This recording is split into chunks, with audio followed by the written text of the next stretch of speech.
आदाब, मुंसिफ टीवी में आपका इस्तकबाल है। आप देख रहे हैं महाराष्ट्र न्यूज।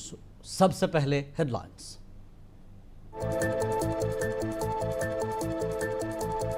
पुणे के कुदलवाड़ी पिंपरी चिंचवाड़ में गैर कानूनी तामीरात के खिलाफ चलाई गई इन्हदामी कार्रवाई। इंतजामिया को करना पड़ा लोगों की शदीद मज़ाहमत का सामना।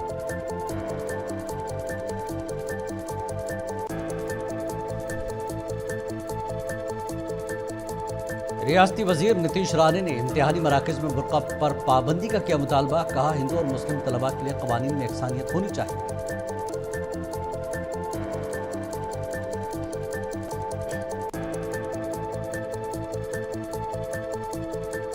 पुणे में जीबीएस वबा के केसेस में इजाफा। सुप्रिया सुले ने मुतासरा इलाकों का किया दौरा। बहरान से निपटने के लिए मुत्तहदा कोशिशों पर दिया जोर।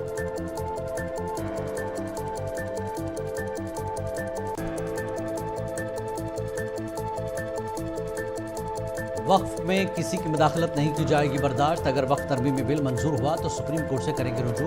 मोइनुद्दीन अशरफी का बयान।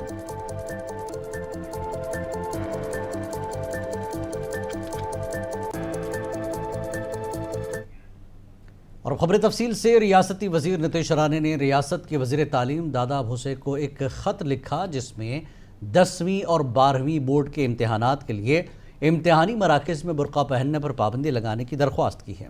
नीतीश राणे के मुताबिक बुर्के की आड़ में नकल नवीसी के इम्कानात ज़्यादा रहते हैं। हिंदू और मुस्लिम तलबा के लिए कवानीन में एकसानियत की वकालत करते हुए उन्होंने कहा कि महाराष्ट्र में महायुति हुकूमत जो हिंदुत्व के नज़रिए की पैरवी करती है, खुशामद की सियासत को बर्दाश्त नहीं करेगी। उन्होंने मज़ीद कहा कि जो लोग हिजाब या बुर्का पहनना चाहते हैं वो घर पर ऐसा कर सकते हैं, लेकिन इम्तिहानी मराकज़ में नहीं।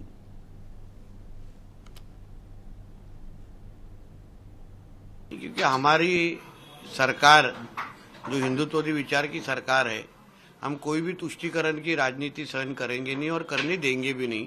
जो रूल अन्य हिंदू धर्म के हमारे छात्रों को लगता है वही नियम या रूल ये मुस्लिम धर्म के भी छात्रों को लगना चाहिए। जिसको भी हिजाब पहनना है, बुर्का पहनना है, वो अपने अपने घर पे या अपने अपने जहाँ पे उसको परमिशन है वहीं पहने। जिधर एग्जाम देने का वक्त आया है, जब छात्र बन के वहाँ आए और अन्य छात्रों जैसे बैठ के अपनी परीक्षा या अपनी एग्जाम दे दे। हिजाब या बुर्का डालने के बहुत सारे धोखे इसके पहले भी नज़र के सामने आए हैं। जहाँ लॉ एंड ऑर्डर का भी विषय सामने आया है, उसके साथ कॉपी के भी बहुत सारे इंसिडेंसेस आए हैं जहाँ बुर्का पहन के लोगों ने कॉपी किया है। तो ये सारी की सारी चीज़ें हमारे महाराष्ट्र में होनी नहीं चाहिए। इसलिए मैंने कंसर्न मिनिस्टर को पत्र लिख के उनको कहा है कि ये कोई भी इस तरीके का अगर डिसीजन हो तो रद्द कर दे। और इस मुद्दे पर मजीद तफसीलात के लिए बात करेंगे हमारे नुमाइंदे अमजद इस वक्त हमारे साथ मुंबई से जुड़े हुए। अमजद, नीतीश राणे अक्सर इस तरह के बयानात को लेकर सुर्खियों में रहे हैं। इस बार उन्होंने वज़ीर तालीम को ख़त लिखा है कि बुर्का इम्तिहान में नहीं दिया जा सकता। सरकार की तरफ से या फिर अवामी हलकों में क्या कुछ रिएक्शन देखने को मिल रहे हैं? देखिए, अगर सरकार की बात करें तो सरकार के जो एजुकेशन डिपार्टमेंट है उसने जिस तरीके से नोटिफिकेशन निकालना था उसी तरीके से नोटिफिकेशन निकाल दिया। और नीतीश राणे जो है एक संविधान की शपथ लिए हुए है, उन्हें कानून लगता है ठीक से पढ़े नहीं है। क्योंकि जब बुर्के जब नोटिफिकेशन जो निकलता है वो नोटिफिकेशन के हिसाब से ही जो है वो पेपर दिए जाते हैं। जैसे नोटिफिकेशन के अंदर जब बच्चे जाते हैं उनकी पूरी तरीके से चेकिंग होती है, चाहे वो हिजाब पहन के आए, चाहे वो शलवार कमीज पहन के आए, चाहे वो साड़ी पहन के आए, तो तमाम लोगों की जो है वो चेकिंग होती है। चेकिंग होने के बाद क्लासरूम में जाया जाता है और क्लासरूम में बैठ के ही जो है वो एग्जामिनेशन देते हैं। और एग्जामिनेशन जो ऑफिसर्स तय किए जाते हैं वो कहीं ना कहीं ऑब्जर्व करते हैं। और इन्होंने कॉपी की बात करा तो कॉपी कर सकते हैं। तो बहुत सारी बच्चों का ये कहना था कि कॉपी जो है सिर्फ बुर्के के अंदर नहीं हो सकती, और शलवार कमीज भी जो पहन के जाते हैं वो भी कॉपी कर सकते हैं, जो पैंट शर्ट पहन के जाते हैं वो भी कॉपी करते हैं, जो स्कर्ट और जीन्स में जाते हैं वो भी कॉपी करते हैं। तो कॉपी करने वालों को आप पकड़ नहीं सकते, और जो कॉपी करता है उनको पकड़ना चाहिए, उनके ऊपर सख्त से सख्त कार्रवाई होनी चाहिए। तो ये इल्जामात लगाना कि बुर्के की वजह से कॉपी होगी या बुर्के के अंदर डिवाइस लेके जाया जा सकता है। अगर किसी को डिवाइस लेके जाना है तो वो जूते के अंदर भी लेके जा सकता है, अपने दुपट्टे में भी लेके जा सकता है, शलवार कमीज के अंदर भी लेके जा सकता है। तो ये तमाम जो तर्क नीतीश राणे के जो सामने आ रहे हैं, तो अवामी हल्के के अंदर साफ तौर पे ये तर्क को कहीं ना कहीं झुटलाया जा रहा है। और उनका साफ तौर पे ये कहना है कि जो नीतीश राणे का बयान है, क्योंकि इसके पहले भी हमने देखा कि वो विवाद अमजद, अगर क्या नीतीश राणे का जो इल्जाम है या ये जो बयान है बीएमसी के इलेक्शन को के पेश नज़र कहा जा रहा है कि इस तरह के बयान दिए जाते हैं, तो क्या इलेक्शन के सामने इस तरह के इलेक्शन की जरूरत है सरकार को? जी जी बिल्कुल, अगर इस तरीके के बयान जो आते हैं वो कहीं ना कहीं चुनाव को देखते हुए आते हैं। और नीतीश राणे ये भली बात ही जानते हैं कि बीजेपी में जितनी तंजीम करेंगे एक कम्युनिटी को और जितना भड़काऊ भाषण देंगे उतनी ज्यादा तरक्की होगी, क्योंकि बीजेपी का एक ट्रेंड चला आ रहा है। चाहे आसाम के मुख्यमंत्री देख ले, पहले कांग्रेस में थे, अब वो कहीं ना कहीं उनकी जबान जो है वो कहीं ना कहीं तल्ख होती हुई नजर आ रही है। चाहे दिल्ली की बात कर ले, दिल्ली के अंदर दिल्ली के चुनाव में एक शख्स ने कुछ कहा तो उसको कहीं ना कहीं मिनिस्टर बना दिया गया। तो बीजेपी का एक ट्रेंड बना हुआ है कि कहीं ना कहीं एक कम्युनिटी को टारगेट करो तो उनकी जो तरक्की है वो हो सकती है। तो नीतीश राणे ये भली बात ही जानते हैं कि वो अपनी राजनीति को उसी बीजेपी में वो अपना कद बढ़ाने की कोशिश कर रहे हैं एक तरह से नीतीश राणे। बिल्कुल बिल्कुल बिल्कुल, बीजेपी अपना कद बढ़ाने की कोशिश कर रहे हैं। वो भली बात ही जानते हैं कि भड़काऊ भाषण या इस तरीके की स्पीच, क्योंकि इसके पहले भी हमने देखा कि महाराष्ट्र में अलग अलग जगहों पर जो है उनके नाम के ऊपर एफआईआर भी दर्ज हुई है और उनको कहीं ना कहीं कोर्ट से जब बेल मिली है तो कुछ शर्तों के साथ बेल मिली है। तो ये तमाम चीजें जो उनके सामने है, लेकिन वो लगातार इस तरीके के बयान, सियासी बयानबाजी है जो इस तरह के एक मखसूस तबके को निशाना बनाने की कोशिश है। बहुत बहुत शुक्रिया अमजद इस पूरी जानकारी के लिए। आगे बढ़ेंगे अगली खबर की तरफ। महाराष्ट्र के वजीर नीतीश राणे की इम्तिहानी मराकज़ में बुर्के पर पाबंदी की दरख्वास्त पर रद्दमल जाहिर करते हुए शिवसेना के लीडर राजू वाघमारे ने कहा कि अगर वोटिंग के दौरान बुर्के की इजाज़त है तो इम्तिहानात के दौरान इसमें कोई मसला नहीं होना चाहिए। ताहम वाघमारे ने जोर देकर कहा कि राणे का आधा बयान दुरुस्त है कि महायुति हुकूमत खुशामद की सियासत को बर्दाश्त नहीं करेगी। It is allowed. See what he said, half the statement is right, that the Mahayuti will not tolerate the appeasement politics and we are not going to do that. But at the same time, what he said about the student examination, that they should not wear hijab. I guess for the voting it is allowed, and for the examination I don't think any problem for that. If anybody has an objection on that, any candidate, they can always check that. But I think for the students, for their studies, we don't think that we should carry on this kind of statement, because this land belongs to the thoughts and the procedures of Chhatrapati Shivaji Maharaj and Shahu Phule Ambedkar. And in this Maharashtra, this kind of things, I don't think it is permissible morally by people and the society as well. See, the Aam Aadmi Party had a lot of criticism for their leaders. Their leaders been to the jail. They are having this liquor corruption charges.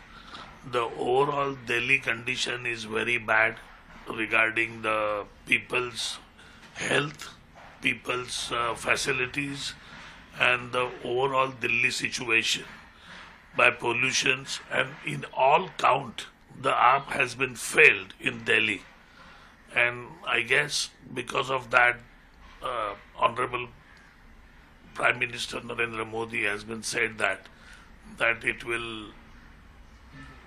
dump in. Pune के कुदलवाड़ी पिंपरी चंचवाड़ में गैर कानूनी तामीरात के खिलाफ इन्हदामी मुहिम चलाई गई। ताहम इंतज़ामिया को उस वक्त मुश्किलात पेश आई जब इस इक़दाम की मज़ाहमत करते हुए बड़ी तादाद में लोग जमा हो गए। इलाके में रहने वाले लोगों की एक बड़ी तादाद सड़कों पर निकल आई और इंतज़ामिया के इस इक़दाम की शदीद मुखालफत की। मैं यूसुफ कुरैशी बोल रहा हूँ, पिंपरी चिंचवड़ शहर जिला राष्ट्रवादी कांग्रेस पार्टी। 20 दिन पहले जी महानगर पालिका से एक नोटिस जारी हुआ था क प्रभाग क्षेत्र से जी कि यहाँ पर अभी जो व्यवसाय करने वाले भंगार के दुकानें हैं, वर्कशॉप हैं, घरे हैं, यानी 7,000 गोडाउनों को महानगर पालिका पीसीएमसी पिंपरी चिंचवड़ द्वारा नोटिस दिया गया जी। और वो नोटिस द्वारा ये बताया गया है कि ये अनलीगली यहाँ पर अतिक्रम कार्रवाई हो जाएंगी।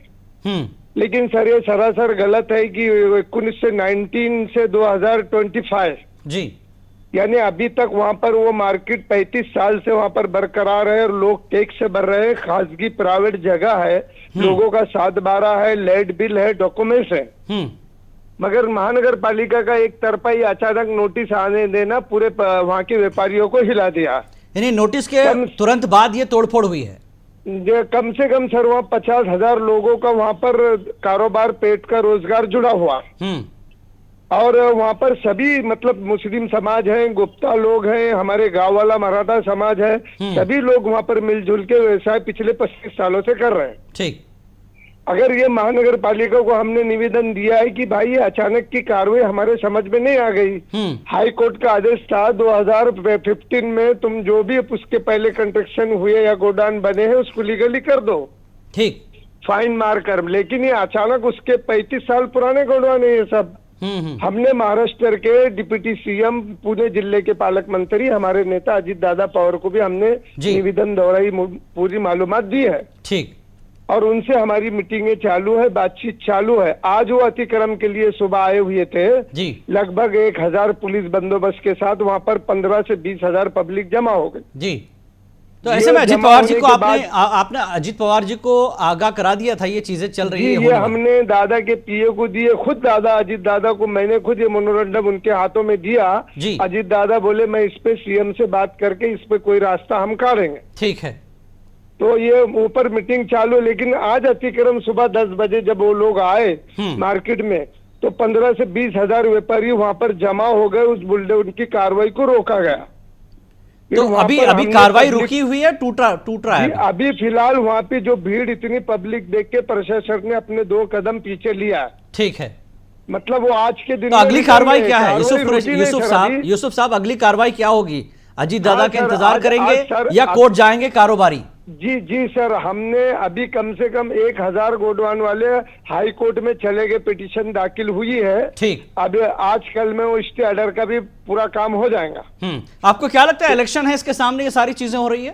सर ये तो देखो अभी कैसा है, ये अभी बोला जाए तो कैसा, सरकार में हम भी भागीदार हैं। हाँ। लेकिन हमें उससे मतलब नहीं है कि अगर ये पॉलिटिशियन का गुस्सा काढ़ा जा रहा है या कोई जा रहा है, लेकिन हमारे नेता पर, अजीत दादा जो हमारे सेकुलर नेता हैं, हमें उन पर विश्वास है, ये हमारे पर अन्याय होने नहीं देंगे। चलिए ठीक। बहुत बहुत शुक्रिया यूसुफ कुरैशी जानकारी के लिए। आपने जो बातचीत की, कोर्ट में भी आप जा रहे हैं, अजीत दादा को भी आपने बताया है। उम्मीद कि सरकार इस मसले को हल करेगी। बहुत बहुत शुक्रिया यूसुफ कुरैशी इस बातचीत के लिए। आगे बढ़ने अगली खबर की तरफ। महाराष्ट्र का पुणे जीबीएस की वबा से दो चार है और सेहत के एहलकार सूरत हाल को कंट्रोल करने के लिए हाई अलर्ट पर हैं। जीबीएस के मामलात में इजाफे के दरमियान वजारत सेहत ने जीबीएस के मुश्तबा और तस्दीक शुदा केसों में इजाफे के पेश नज़र रियासती सेहत के हुकाम की मदद के लिए एक आला सतही टीम को पुणे महाराष्ट्र में तैनात किया। इस दौरान एनसीपी-एससीपी की रुकन पार्लियामेंट सुप्रिया सुले ने पुणे का दौरा किया और सूरत हाल का जायजा लिया। इस मौके पर सुप्रिया सुले ने कहा कि इस बहरान से निपटने के लिए सबको मुत्तहदा कोशिश करने की जरूरत है। शिवसेना यूबीटी के रहनुमा संजय राउत ने प्रयागराज के कुंभ मेले के इंतजाम पर बीजेपी और उत्तर प्रदेश हुकूमत पर तनकीद की। संजय राउत ने कहा कि इंतजामिया और हुकूमत को मालूम था कि वो बहुत ज़्यादा हुजूम होगा, फिर भी वो ये दावा करते हैं कि सियासी मार्केटिंग में मसरूफ़ रहे। उन्होंने महाकुंभ में सियासी लीडरों की मौजूदगी की भी नुक्ताचीनी की।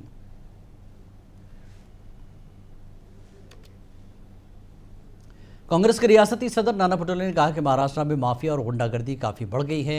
उन्होंने कहा कि रियासत में अमन ज़ब्त की सूरत हाल बदतर होती जा रही है।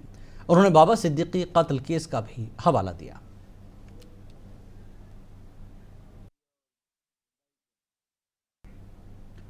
रेवेन्यू मिशनरी को ज़्यादा लोगों पर मरकूज करने के लिए महाराष्ट्र के रेवेन्यू मिनिस्टर चंद्रशेखर बावनकुले ने एक तफसीली सर्कुलर जारी किया, जिसमें ज़िला कलेक्टरों को हिदायत दी गई कि वो महीने में एक बार अपने इलाकों का दौरा करें, जबकि सब डिविजनल अफसरान और तहसीलदार अपने अपने इलाकों का दो बार दौरा करेंगे। इसका मकसद हुकूमत की पॉलिसियों और स्कीमों की आवाम तक रसाई को यकीनी बनाना है।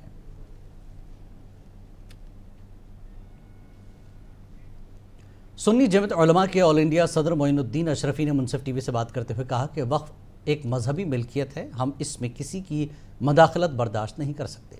उन्होंने कहा कि अगर वक्फ तरमीमी बिल मंजूर हुआ तो वो सुप्रीम कोर्ट का दरवाज़ा खटखटाएंगे। मोइनुद्दीन अशरफी ने लाउड स्पीकर के हवाले से कहा कि सुप्रीम कोर्ट के दिए गए कवानीन पर सबको अमल करना चाहिए। अपने साथ में सुन्नी जमात उलमा के ऑल इंडिया सदर हज़रत सैयद मोइनुद्दीन अशरफी साहब है, जी, वक्फ अमेंडमेंट बिल के बारे में जेपीसी में जो अवाज सादर किया गया है, क्या इसके ऊपर आपकी प्रतिक्रिया? देखिए, वक्फ तरमीमी बिल जिसे जेपीसी ने पेश किया है, 14 के 14 पॉइंट्स जो उसमें हैं, हम सबको जो है उस सबकी तरदीद करते हैं और मुतालबा करते हैं हुकूमत से कि उसे रिजेक्ट करे, उसे वापस ले। वक्फ जो है एक मजहबी अदारा है और प्योर मजहबी अदारा है, उसमें हम किसी की भी मुदाखलत बर्दाश्त नहीं कर सकते।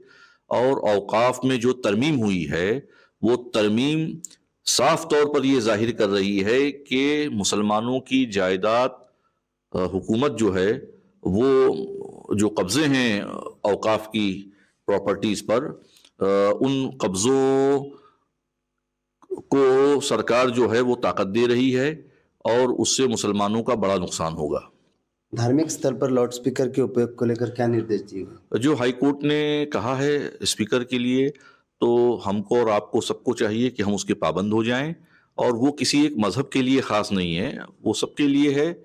और जो भी उसका डेसिबल तय हुआ है, उस डेसिबल के हिसाब से आप अपने लाउड स्पीकर को बजाएं। वक्फ अमेंडमेंट बिल यदि अगर पास हो जाता है तो आपका अगला कदम क्या रहेगा? निषेध आंदोलन? ऑल इंडिया सुन्नी जमीयतुल उलमा ने कल ही डिसाइड कर लिया था कि वो सुप्रीम कोर्ट का दरवाजा खटखटाएंगी। नीतीश कुमार और चंद्रबाबू नायडू वक्फ बोर्ड के ताल्लुक से मुस्लिम समाज के साथ नहीं नजर आ रहे। देखिए, यकीनन मुसलमानों के साथ ये एक बड़ा धोखा है और मुसलमान 14 नुकाती जो वक्फ में तब्दीलियां हुई हैं उसको उसकी मजम्मत करता है और उसे वापस लेने का मुतालबा करता है। मुसलमानों ने हमेशा लोकतंत्र को बचाने में बढ़ चढ़ कर हिस्सा लिया है, देश की आज़ादी में बढ़ चढ़ कर हिस्सा लिया है और अमन व अमान को मुसलमान कायम रखे, सुप्रीम कोर्ट का दरवाज़ा खटखटाए, लोकतंत्र को मजबूत रखने के लिए कानूनी चाराजोई करे। सियासत में पैठ बढ़ाने के लिए मुसलमानों को ज़्यादा से ज़्यादा तालीम हासिल करनी चाहिए, अच्छे से अच्छी एजुकेशन हासिल करनी चाहिए, तालीम हासिल करनी चाहिए और अपने मुस्बत काम से पूरी दुनिया में पैगाम पहुंचाना चाहिए। तो ये थे ऑल इंडिया सुन्नी जमीयतुल उलमा के सदर हजरत मोइनुद्दीन साहब। इन्होंने अलग अलग विषय पर अपनी भूमिका जाहिर की है। नाजिम मनियार, मुंसिफ टीवी, जालना। मुंबई की खुसूसी अदालत ने एनसीपी लीडर बाबा सिद्दीकी कत्ल केस में मफरूर मुलजिम अनमोल बिश्नोई के खिलाफ गैर जमानती वारंट जारी कर दिया है। अनमोल बिश्नोई पहले ही बॉलीवुड अदाकार सलमान खान के घर के बाहर फायरिंग केस में मफरूर है और इस केस में भी उसके खिलाफ गैर जमानती वारंट जारी किया जा चुका है। बाबा सिद्दीकी कत्ल केस की तहक़ीक़ात क्राइम ब्रांच कर रही है और इस मामले में अब तक 26 अफराद को गिरफ्तार किया जा चुका है। इन तमाम मुलजिमान के खिलाफ चार्जशीट दाखिल की जा चुकी है, जबकि 3 मुलजिमान अनमोल बिश्नोई, ज़ीशान अख्तर और शुभम लोंकर अब भी मफरूर हैं।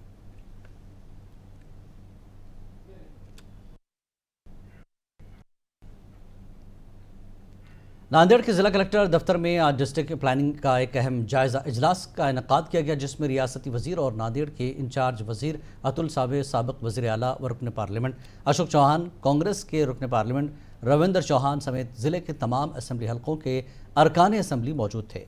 मीटिंग में पिछले साल मनसूबे के तहत किए गए कामों का जायज़ा लिया गया। तरक्याती मनसूबों के लिए हुकूमत की जानिब से 703.36 करोड़ रुपए की माली मंजूरी दी गई। ज़िले के सालाना तरक्याती मनसूबे, दर्ज फहरिस्त ज़ातों के फलाही प्रोग्राम और कबायली तरक्याती स्कीमों के लिए मजमूई तौर पर 1772.82 करोड़ रुपए की दरख्वास्त की गई थी, जिसमें से मज़कूरा रकम की मंजूरी मिली है। हुकूमत की जानिब से 24-25 के लिए ज़िले को 749 करोड़ रुपए की मंजूरी दी गई थी, जिसमें से अब तक 2069.13 करोड़ रुपए जारी हो चुके हैं।